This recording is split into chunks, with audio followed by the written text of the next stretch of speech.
Assalamualaikum warahmatullahi wabarakatuh.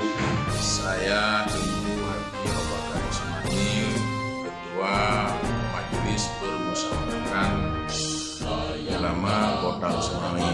Saya Tengku M. Rizwan Haji Ali, Ketua Pengurus Cabang Nahdlatul Ulama Kota Usmani.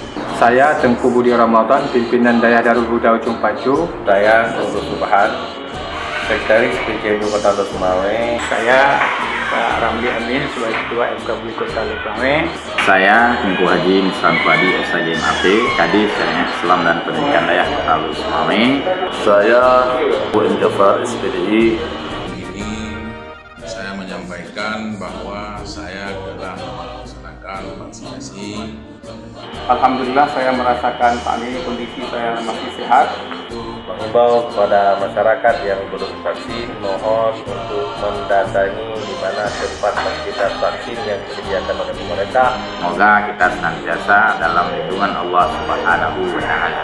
Dan kita mohon kepada masyarakat Kota Usmani untuk mengikuti vaksin gratis yang disediakan oleh tim di lapangan Irak Kota Usmani. Alhamdulillah kita terus berikhtiar kepada Allah Subhanahu wa Ta'ala dan meminta doa kepada Allah agar COVID-19 ini ataupun Corona dijauhkan daripada kita. Mudah-mudahan kita senantiasa dalam lindungan Allah Subhanahu wa Ta'ala. Amin. Wassalamualaikum warahmatullahi wabarakatuh.